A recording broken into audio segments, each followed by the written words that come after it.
Today I have a very interesting guest, one of the most interesting guests that I've ever had, and this is the first time that I'm doing an actual interview where I'm just interviewing an XJW. But the reason why I want to interview Ashley is because her story is one of the most craziest XJW stories that I've ever heard, and there's a lot of lessons in it from abuse that she went through from an ex-husband who she was told that she couldn't leave because of Jehovah, and even her situation with the Vex, which I talked about that in my last video.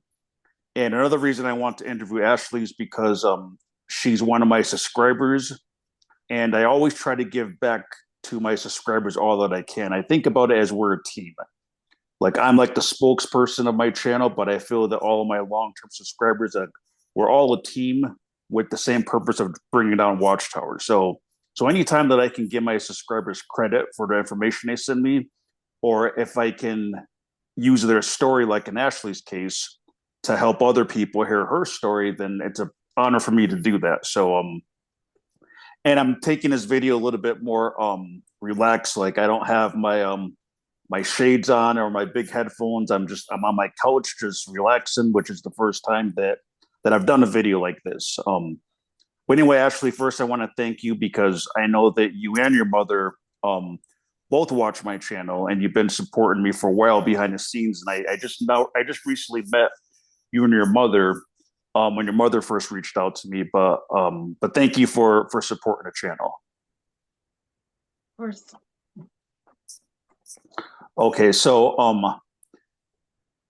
Ashley told me I can go as deep as I want to. So for anybody watching, don't think that like I'm asking inappropriate stuff. We talked in length. So she wants to put her story out there, and I know a lot of people are going to resonate with her.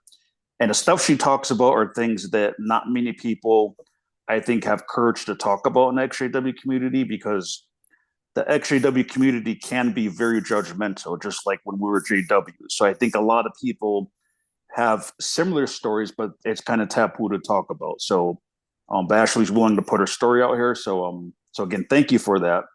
So, let me first ask you, Ashley, how did Jehovah's Witness? Or no, I'm sorry. Let me go back further than that.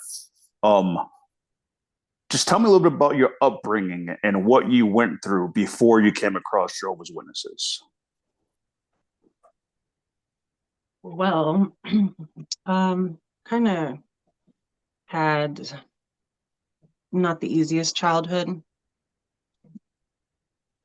My mom and my dad, when they were together, is when my mom was introduced to Jehovah's Witnesses, and she started studying then. But it wasn't until after she left my father that she got baptized. So my mom was a single mom of 5 children. I was the oldest girl. I have an older brother and younger siblings, and my mom did what she could to support us by herself, and I give her props because I only have one child, and it was hard enough with just one. So I give her props for that. But yeah, I mean, we did go through a lot of hard times too. So I was young. My mom had gotten disfellowshipped when we lived in Santa Cruz. That's where she got baptized and got disfellowshipped sometime afterward. And then we ended up moving to Tucson, and witnesses came to our house right after we moved there, and I recognized how they were dressed, and I asked them. I was the one who answered the door. I was 11 years old, 10, 11. Anyway, I asked them if they were Jehovah's Witnesses. They said yes, and I asked them for a Bible study. The reason why I did that was because I could tell a difference from when my mom was practicing Jehovah's Witness faith and not. And usually we went through harder times when she wasn't. no shade on her. It's just how it was. And so I was able to,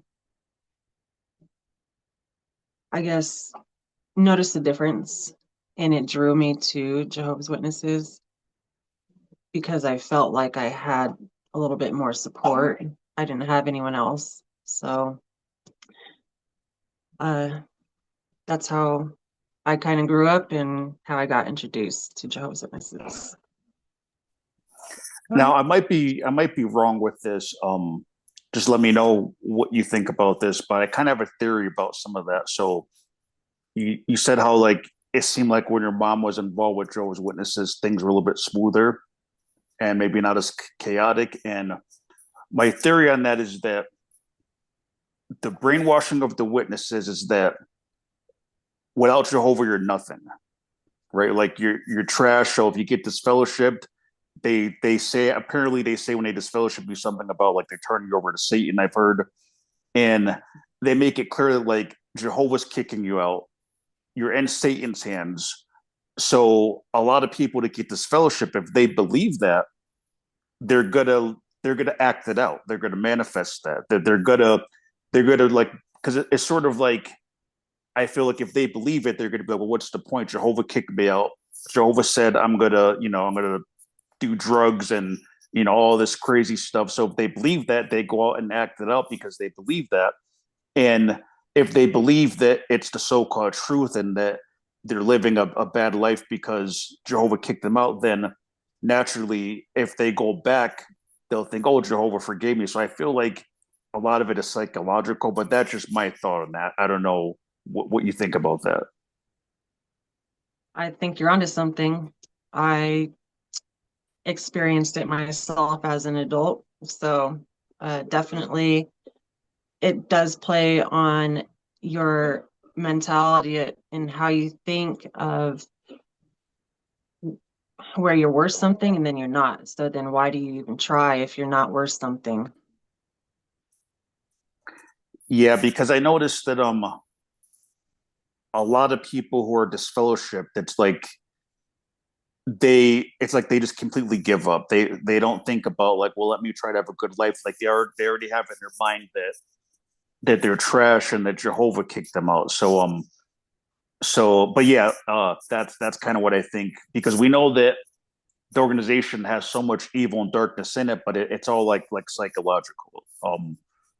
But so some of the stuff you've gone through, and again, let me know if I go too deep, um, and I can always edit it out too. But you don't have to give details, but basically, you were also uh CSA victim, correct?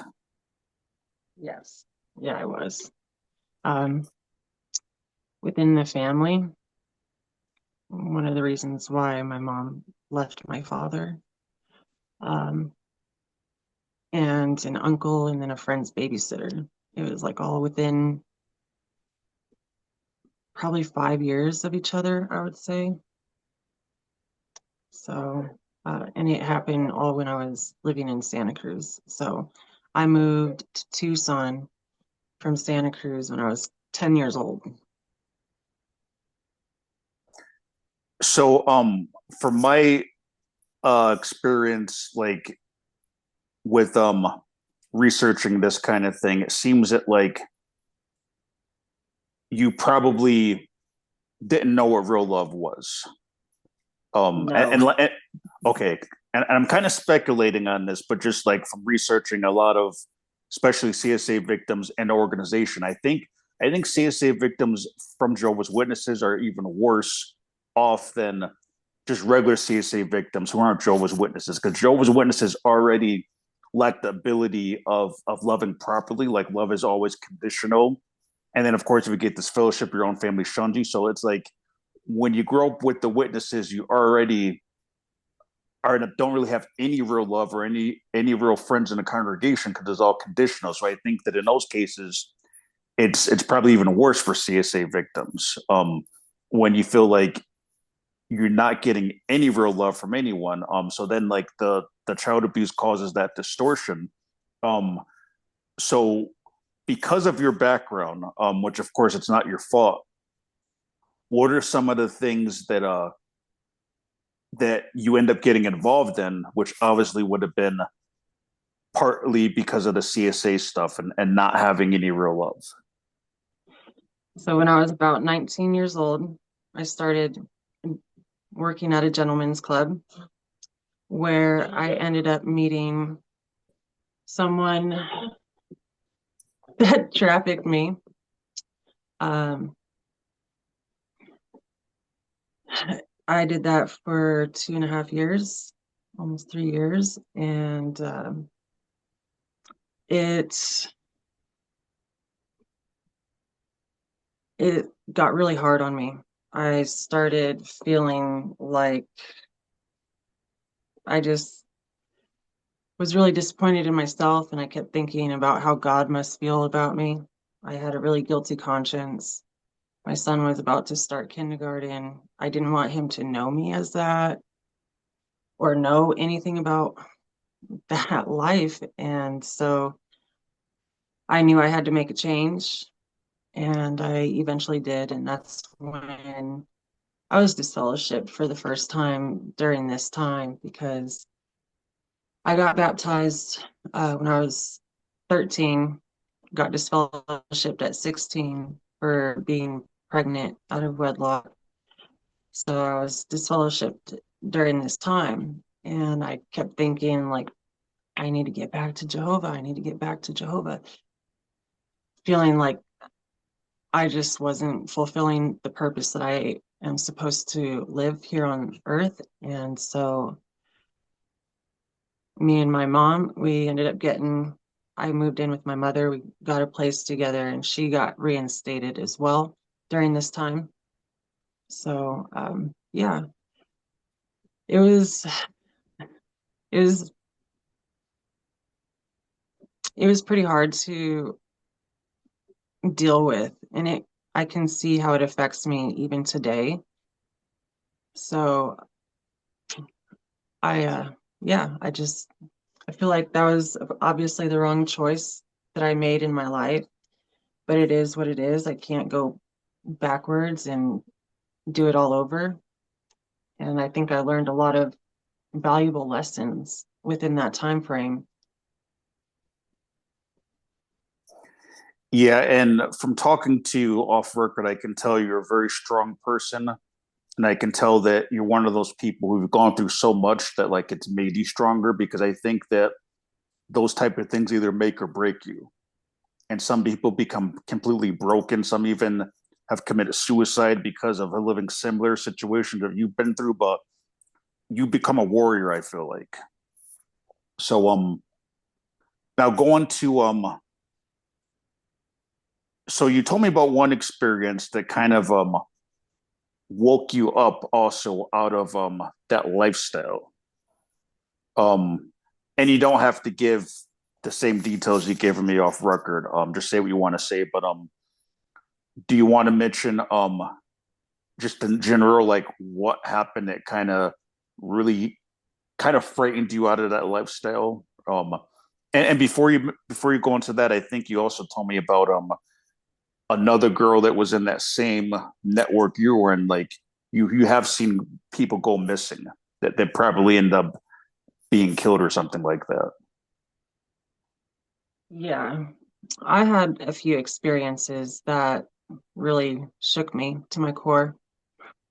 One, this gentleman that I saw had a heart attack and died in my room, in my hotel room while I was in New York. Um, I had to talk to the police officers and homicide detectives. It was it was sad.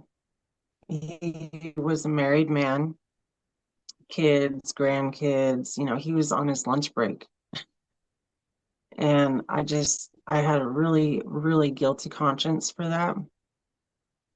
And another one, this guy, I would send the guys that would come to see me across the hallway to a different door.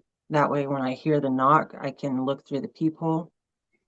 Well, I ended up opening the door, but my gut feeling when I saw him, it was really uneasy. He was wearing all black, like combat boots. I honestly thought he was an undercover, but I wasn't 100% sure.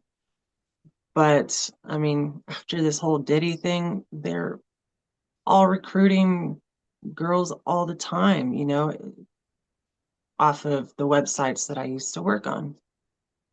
It's scary. It's a scary lifestyle. And at first, it may seem fun and glamorous because you get to travel and do all these things, but it takes away your innocence. It takes away your heart a lot of the time. I mean, I have a callous heart. It made me hate men for a long time. And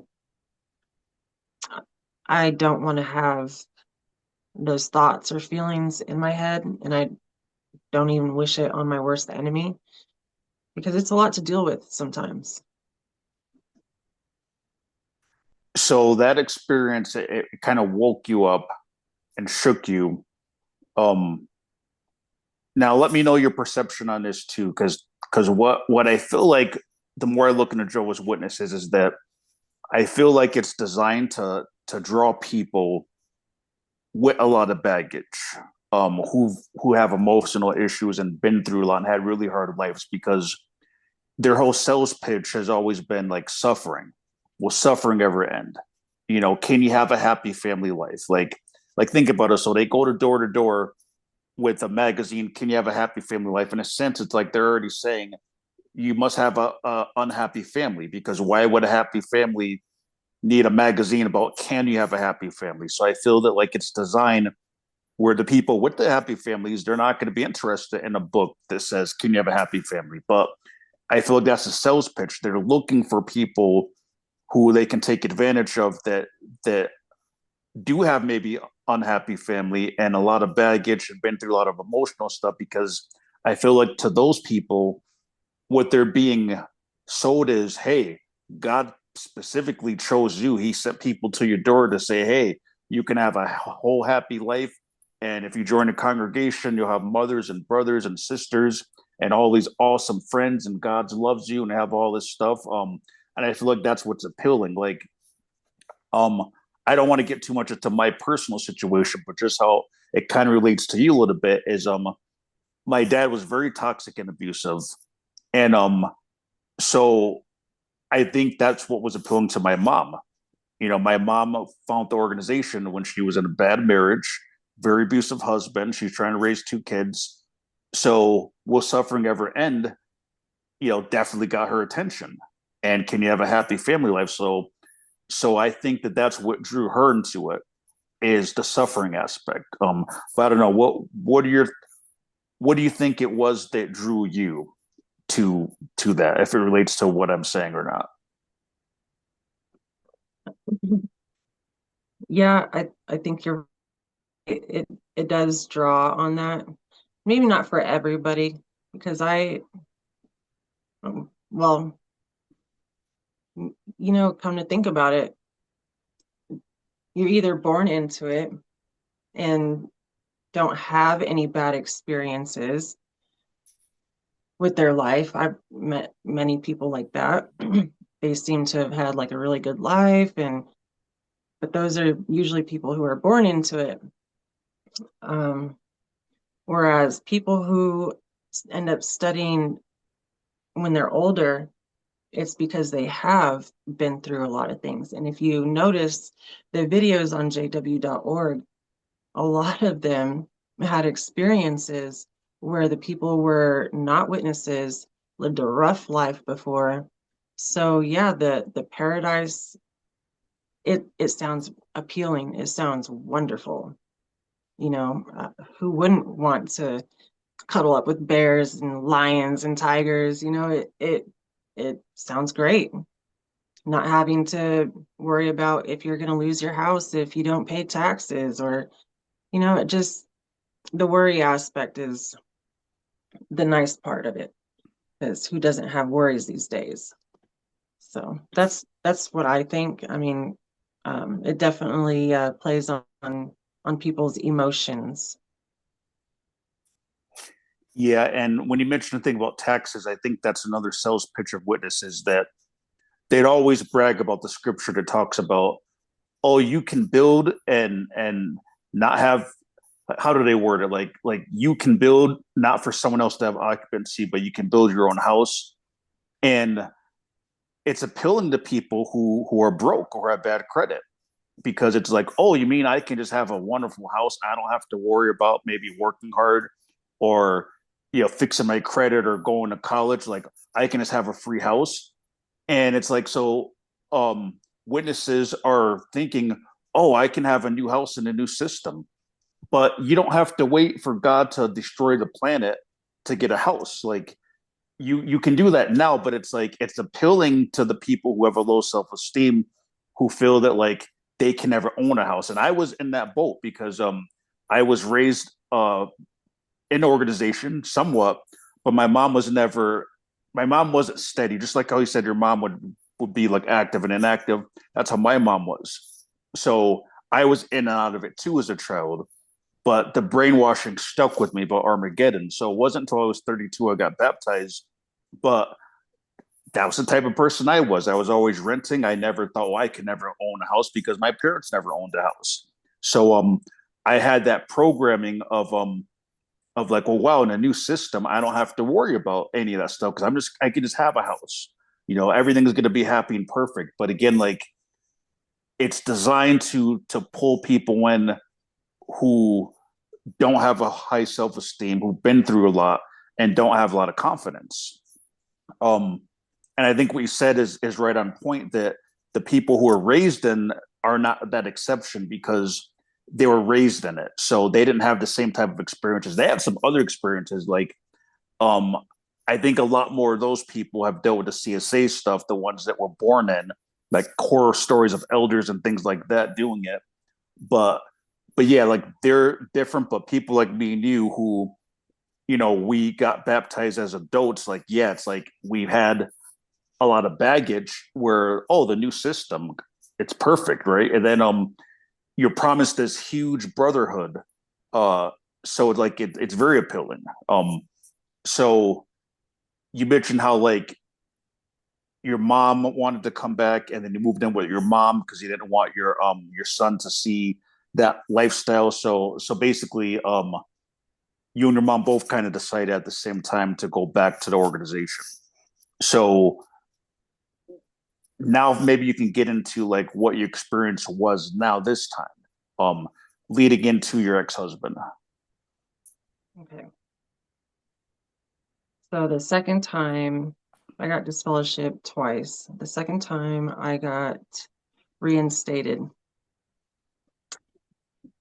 It was I was already in a relationship with someone that grew up in and out of the Kingdom Hall as well. And when we started dating, we both started going back to the Kingdom Hall together. And he wanted to start studies. He expressed that he wanted to get baptized. His father was a witness, or is a witness rather, as well as his grandmother on his father's side.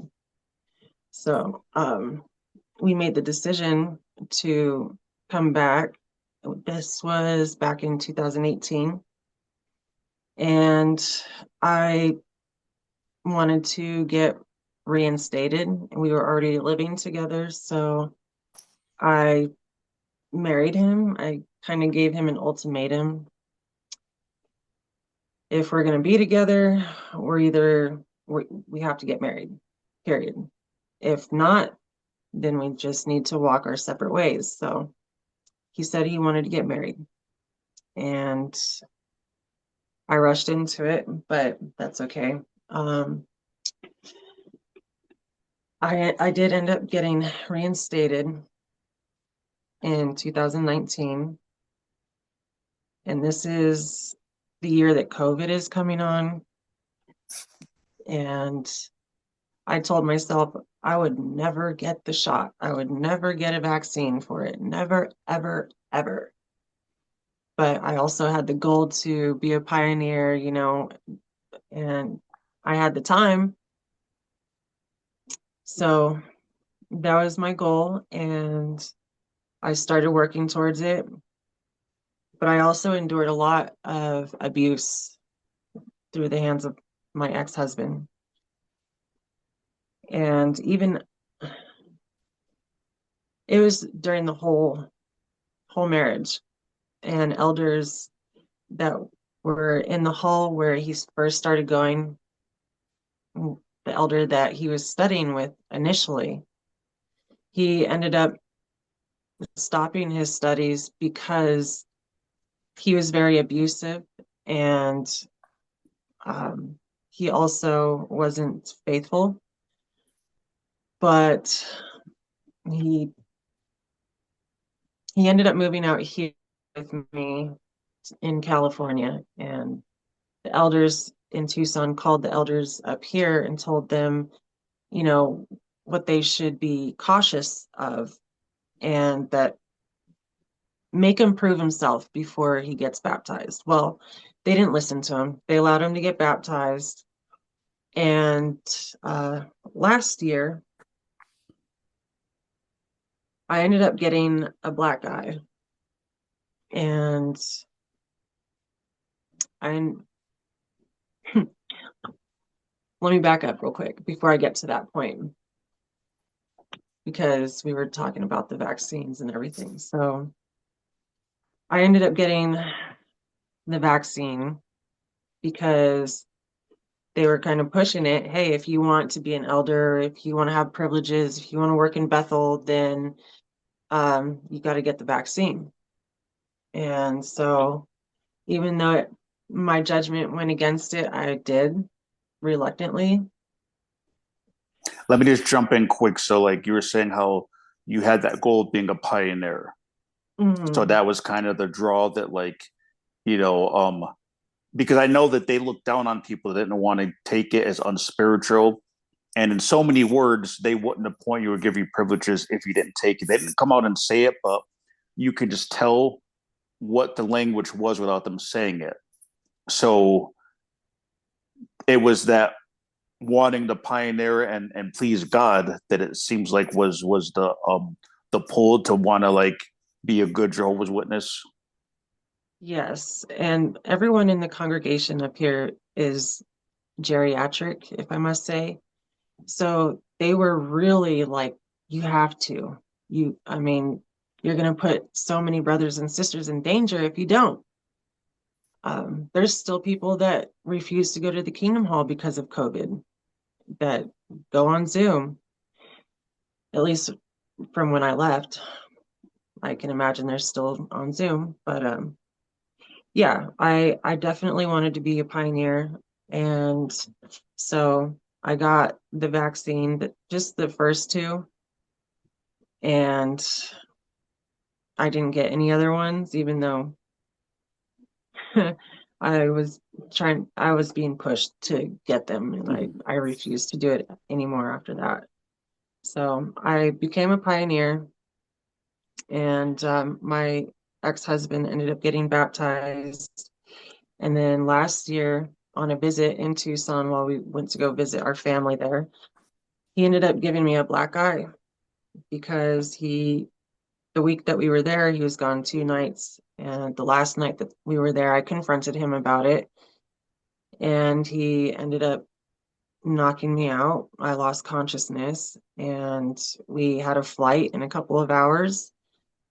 Um, and so when we got back home, I went to the hospital, and um, the doctor that was at the emergency room, when he looked at me, he said, "Who hit you?" That was his first words, not hello, how are you? It was, "Who hit you?" It was like he's a mandated reporter. So he ended up calling the police, and they couldn't do anything because the incident happened in Arizona. Well, I didn't have any way to prove it. And which is my ex, he ended up lying to the elders. and said that I fell over drunk. I had admitted to having drinks that night, but we both were. I mean, we were visiting his sister and everyone was having drinks together. But he denied everything. He denied everything and made it seem like I fell over drunk. So I get back to Tucson or up here to California and meet with the elders. And one of them, he he takes a look at me and he's like, "Oh, your eye is getting a little better. It looks good enough to be able to put makeup on it so that you don't shock the friends." And then another elder in the committee, he told me that it was my duty to make my marriage work, and Jehovah hates a divorce. So basically, I needed to stay with him. And I was terrified of the man. You know, I was scared. I did not want to be in the relationship. I did not want to be in the marriage anymore. I wanted to end it right then and there. But I ended up staying another year and got another black eye. And the elders still were in favor of him.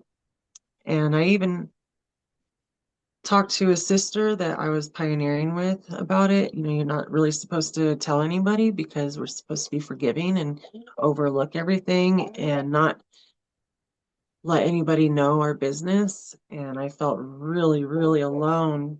And I was out in service and I had a black eye. You know, there's no way of going around that or hiding it.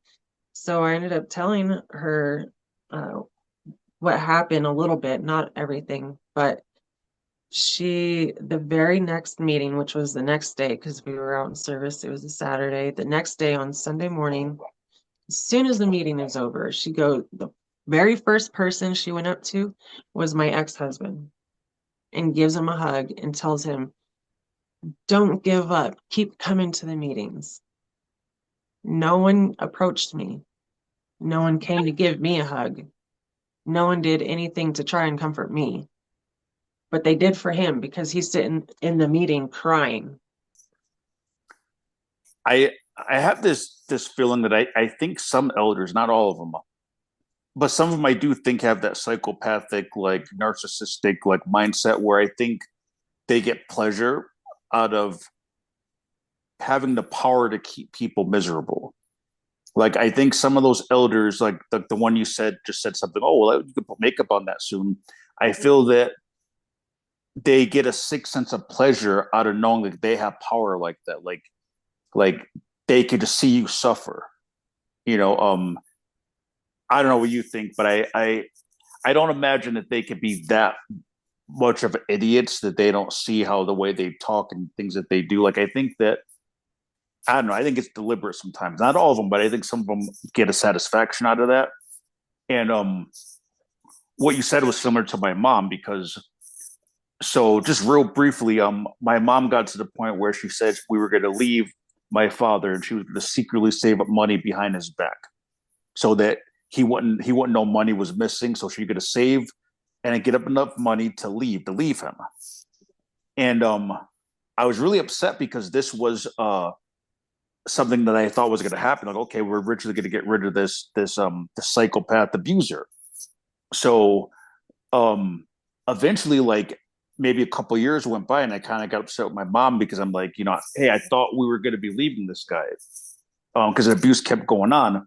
And then that's when she told me, oh, well, she went and talked to the elders, and they basically told her that unless she's got scriptural grounds for divorce, she can't leave. She can't even separate, is what they told her. And some elders will make up different things. I think like they tried to change it, saying that, well, you can separate, but you can't divorce. But anyway, they straight up told her no.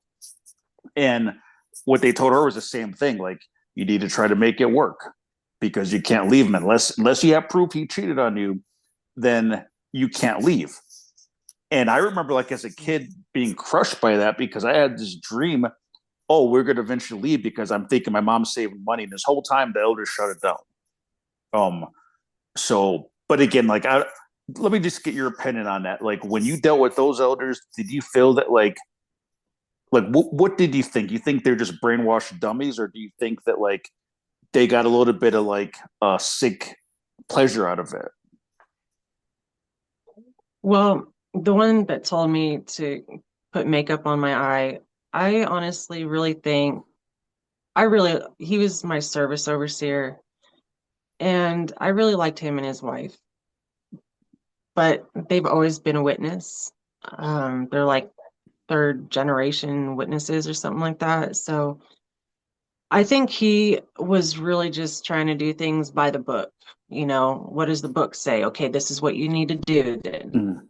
Because, like your mother, I didn't have proof that he physically slept with anyone. I had proof of him being on dating websites, escort sites, sending nudes to an acquaintance of mine out here. He ended up sending one to a sister out here, and she told an elder. And he's also a registered sex offender, but they never questioned him about that or anything, at least not while I was around.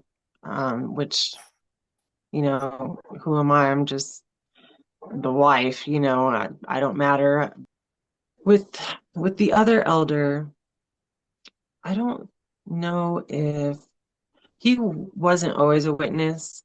He's always been very quiet, but he was the one that told me that it was my duty to stay with him. Um, I I have mixed feelings when it comes to him. I really couldn't say.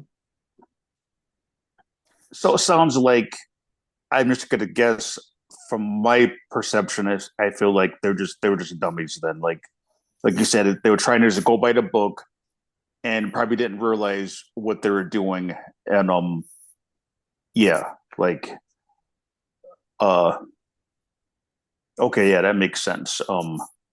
I think there are elders that do get a sick pleasure out of it, but sounds like the ones that you dealt with weren't like that. They were just doing things by the book. So okay, so basically, so you already taken the vex because they pressured you and you want to be a good Jehovah's Witness. Now you're with your husband who has given you two black eyes and most likely has cheated on you because if he's on escort sites and doing that, so most likely he has, but a lot of elders don't care. It's like you got to have proof, like physical proof, not just common sense. So, what was the breaking point where you had enough of it? You had enough of the congregation, you had enough of this abusive marriage. Um, I kept finding women's belongings in our car. We shared a vehicle, and I found a women's shoes in the back seat. I found like chapstick that I had never bought. I love chapstick. I wear chapstick all the time. Never that brand or that flavor brand or anything. And it had lipstick on it. So I was like, all right, I gotta play this one out, And eventually, like the couple of days right before I left, he worked 12-hour shifts and usually would come straight home, but these two particular days he did not come home. He was hiking for 2 hours by himself.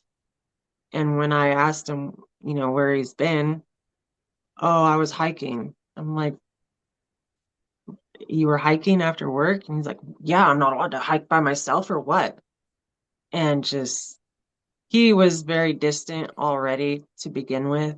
And then it was just even more so. And it was already killing me. I I totally lost myself in that marriage, trying to make him happy, trying to make him um, want me or love me. And no matter what I did, it wasn't ever going to be good enough.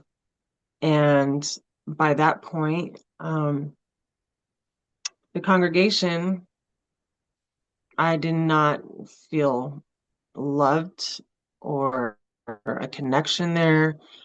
I dreaded every time I went.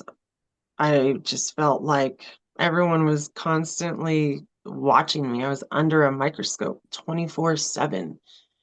And I just said, to heck with it. I told I'm leaving. And when I did, the very next day, I never stepped foot in a Kingdom Hall ever again. And I'm grateful. I am so much happier. I feel like I have a little bit of life now, and my cancer is going away that I've had most of my life.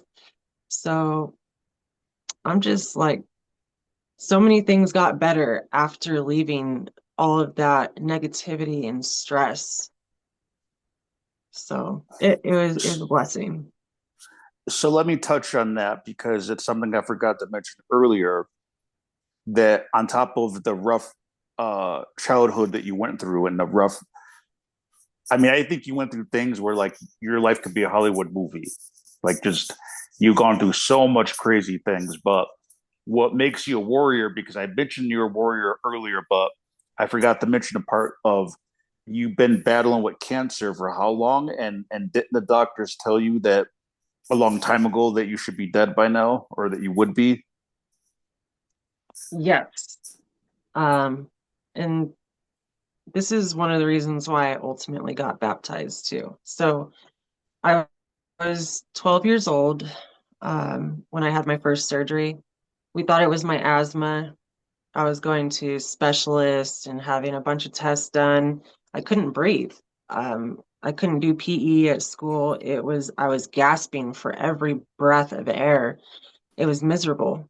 So we ended up finding a blockage in my bronchial tube, and they wanted to remove it. And of course, being a witness or wanting to become one, I said I didn't want any blood, which started a whole new court proceeding. I had to get the liaison committee on board. They went to court with me and my mother, and uh, the judge ruled against me and my mom, and CPS took over my circulatory system, which is crazy. I'd never heard of that before then. So they were going to force a blood transfusion on me if I needed one. I ended up not needing one. Thank goodness. My surgeon really took into consideration my wishes as a human being, even as young as I was. But he didn't want to see me die on his operating table. And I completely get it. Now that I'm older, I get it. I wouldn't want that either. So he did take his time. I ended up not needing one. A 4-hour surgery turned into 10. But shortly after that, because that was November 2001, I was 12 years old.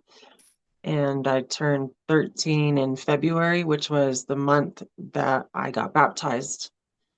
And so at that time, they didn't have the technology to detect my kind of cancer. They wasn't, they weren't sure what it was exactly. They had a feeling, but they couldn't diagnose me.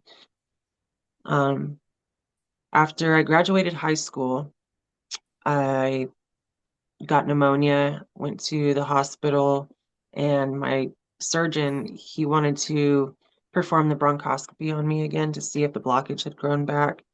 Sure enough, it did. So he went in, removed that blockage. And when he did, he saw that there was little nodules inside and outside of my left lung, which I only had half because during the first surgery, they removed half of it because it got infected. And once it gets infected, it doesn't expand and contract anymore. It's no good. It will spread to the rest of your lung. So they removed it. Now in 2007 was when my second surgery was. I was 19 years old, and so they removed the rest of my left lung.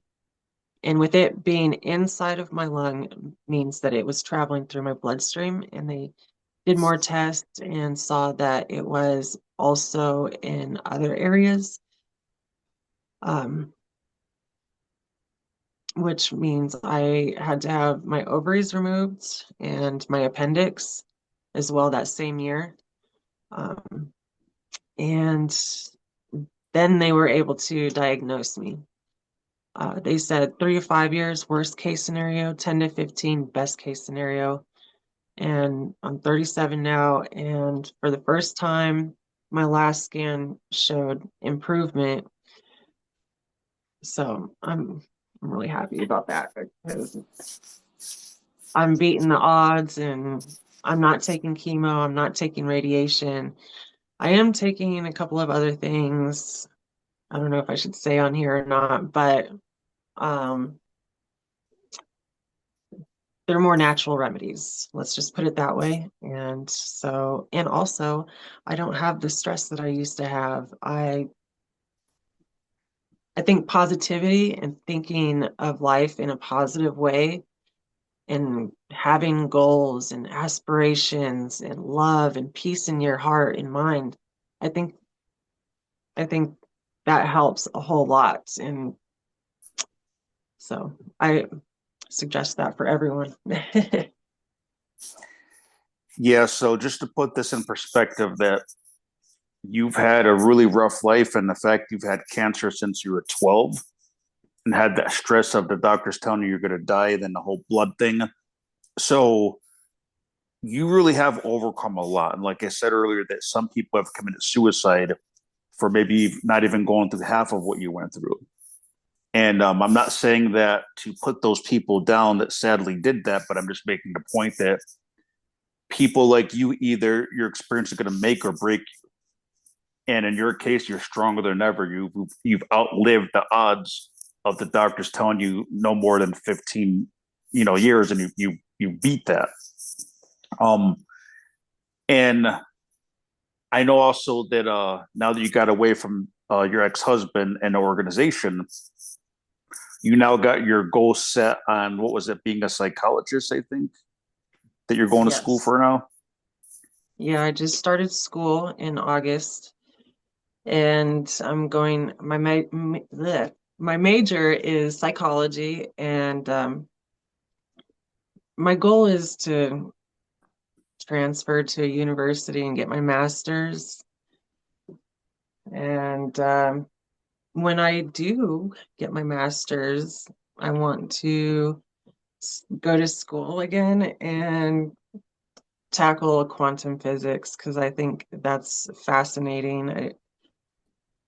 It just, it's always on my mind. I'm always trying to study it, and I'm not really good at math. Otherwise, I would have probably pursued that first. But just because I'm a psychologist doesn't mean I can't pursue something else as well. I don't know. I'm just allowing myself to have options because I didn't feel like I was going to live this long. I was living my life like I was already dead, basically. I didn't have a hope. I wasn't looking forward to my future. I was like thinking, kind of like witnesses are taught, any day now we're going to have um, Armageddon, and it's just, why even try? So, with the cancer thing, with the stress of my ex, and then the JW thing, like, if you have time, then be a pioneer. So I just never thought really, I didn't think that I would go to school. And when I left all that behind is when it hit me one day. I was just like, I'm going to go back to school. And so I thought about what I wanted to do, and I felt like psychology is something I can be good at. I love people, and I want to work with children that have messed up childhoods, or people who have been through abuse, narcissism abuse, whatever kind of abuse. I've been through a lot of things, so I can help others. You're like a superwoman, right? And I'm sorry to say your outfit, it kind of reminds me of Catwoman, so I'm just getting like a superhero vibe from you.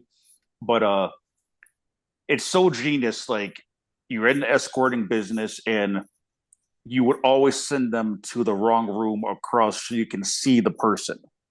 And I just think that's so genius. And like I know also from talking to you off record that you have a very strong intuition on people and things like that. So like you're somebody that would be able to sense if something is really off like that. So I just think that's genius. But like um that just reminds me of like, you've developed, I think, superpowers when you were young because you had to be in survival mode. You've been sexually abused by more than one person that was in the family. And then like the JW stuff doesn't help because that messes you up even more. And then you had cancer. And then you've known other escorts have gone missing. You've been in some really bad situations, and then you get put into the JWs, and then they force you to take or manipulate you to take the vax. You went through that whole thing, then had an abusive husband. You tried to get out. The elders told so you've gone through a lot, and the fact of now you seem to be like healthier, like your scans are better with the cancer. You know you're going to live long, and like you said, you put that stress away. And I also want to say too that like for somebody to come on the internet and this is your first like internet interview and to not be afraid to mention the things you mentioned. I know there's a lot of other XJWs who probably been through similar situations. Like I sometimes get anonymous emails, but uh, I got quite a few messages where people have said things like, "Oh yeah, I was trafficked as a kid and nobody believes me," and things like that. So there are a lot of XJWs that have crazy backgrounds, but it takes a lot of courage to not be afraid to speak up. Um, and as I said earlier, that the XJW community can be as judgmental as even the JW, so it's kind of a tough space to be in.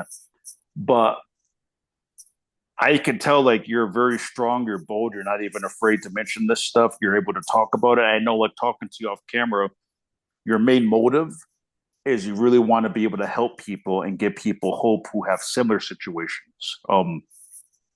So what would you say to maybe the Jehovah's Witness that's maybe Pimo who has an abusive spouse? And the elders are basically, oh nope, you got a scriptural grounds for divorce. What would you say to those people out there who maybe are stuck in a situation? Well, for one, start making a plan. And it's not easy because we tend to think about what others are going to think about us, or what's going to happen when you leave. Um, but I can only say this, that it'll only get worse the longer you stay. Mm-hmm. And leaving will kind of force your hand to figure it out. And it's better that you do that as soon as possible. I regret waiting as long as I did, because I felt like maybe he would change, because he's saying one thing, but then his actions are showing another. And then I'm being told, on the other hand, that it was my duty to make my marriage work, or I had to stay, which it it takes two people. Both people have to be willing to change. And if they're not willing to be honest with you or themselves, even, they're not going to change. And it's not worth it to stay. There is a lot of support out here outside of JWs, because I did not get any support within that at all. I'm so grateful I have my mom. I'm really grateful that I had a way out. And there's always a way out. it just not always easy sometimes. And we have to really think, what do we want? What are we going to work towards? And have a safety plan with a close friend or family member. Now, one more thing I want to get into is how did you, so you left the religion because you got tired of your marriage and that was your breaking point. But when did you start to realize that it was actually an evil satanic cult and that like it's a false religion and it's just a bad, like, when did you wake up to what you were involved in? COVID, definitely COVID. I found out a lot of different things. Them being part of the UN, which they still are, just under a different name, and having stocks and bonds and in the vaccines,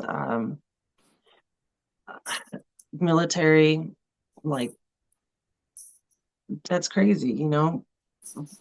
um, then also watching the Australian court cases, that that right there was appalling. Absolutely made my stomach wrench. I and seeing Brother Morris on stand saying that it would be presumptuous of them to think that they're the only representatives of God on this earth. That's what you told. That's what you tell the witnesses. What do you mean now that you're on oath that you don't believe that you are? That's presumptuous. It just contradiction after contradiction, and I always question certain things and notice certain things that didn't sit right with me. Like, I don't know. I don't really want to get into it too deep right now, but there's just things in the Bible that contradicts God being a loving God. And it made me question a lot of things. So, um, yeah, I was PMO for a long time, I guess you could say, but I ultimately thought I was doing the right thing. And then once I realized this is not right, I I just I talked to my ex about it before I had left him, and he made me feel, or he didn't make me feel. He had the assumption, like many witnesses do, that if you leave the organization, that you're all of a sudden like a devil worshiper or something. Because if you're not in the organization, then the only other option is Satan. No, that is not true.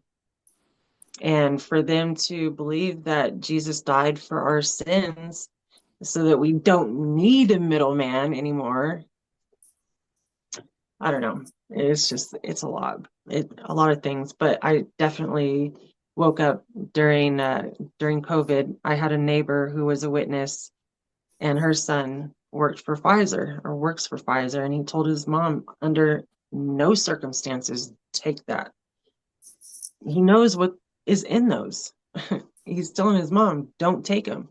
And you know what? Right before I left, too, an elder told me not to talk to her anymore. Don't associate with her. Because she was talking bad about the vax, basically. Yeah. And she never went to a meeting again. And she would tell people that she still believes in Jehovah and Jesus, but she does not believe in the organization. And of course, that's going to cause some friction there because that's what cults do. Yeah, I woke up kind of the same way you woke up. Where in my case I didn't take it, but when they first started pushing it, I still like, well, maybe they're just imperfect and they got it wrong. But that was the start of me starting to look into things and be suspicious because they pushed it so hard.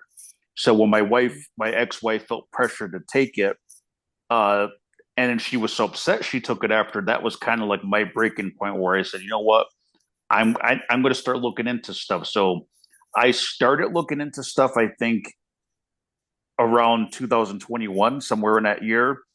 And I started to become more and more PMO. Then eventually I'm like, it's definitely a false satanic religion.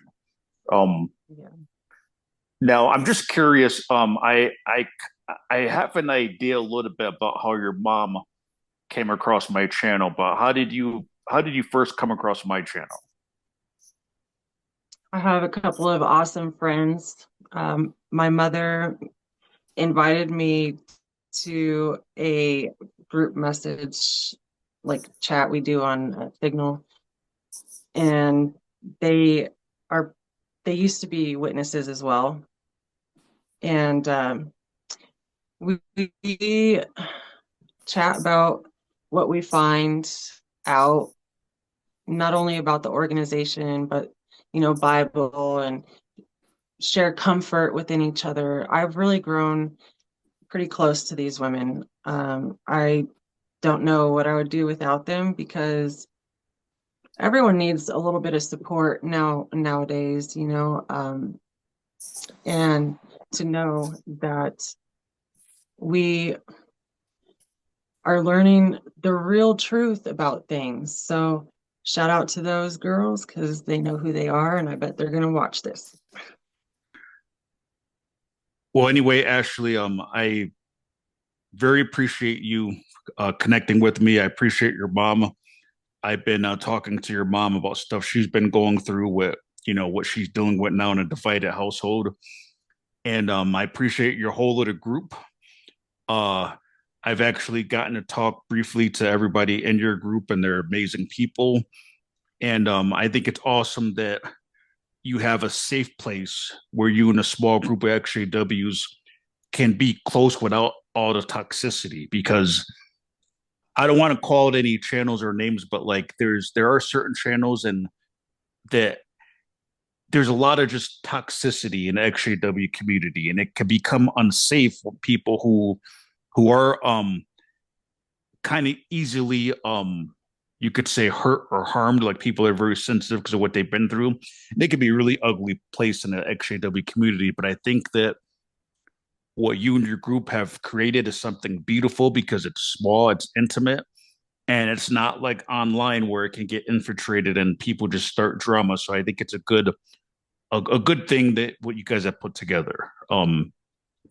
So anyway, I really appreciate you, your mom, your group, and I'm always happy to try to give back to my subscribers. So like I'm happy to that you supported the channel and that I can have you on my channel, and then you could also help my audience with your knowledge and the things that you've gone through. So and again, I think it's amazing. You're beating the cancer. You got your life ahead of you. You're much happier now, and you're never gonna put yourself in a situation like that where an abusive guy and let a bunch of men tell you you can't divorce them. So yeah, thank you for coming on, and feel free if you ever wanted to come back and share anything else you think others would be encouraged by. Thank you very much. I appreciate you having me on your channel. Your channel has helped me open my eyes, and I really appreciate a lot of them, especially the ones with the symbolism and the Caleb and Sophia. That is another thing that helped me open up my eyes, seeing the symbolism in the artwork, and it's just like, wow, what else? Oh, it's can't believe I was misled like that, but it's okay. I'm here now, and I have friends that I can share this experience with, and my mom. So I'm really happy. And all that stuff is going to make you better psychologists, because what better to make you better psychologists than dealing with one of the worst cults in history? Amen to that.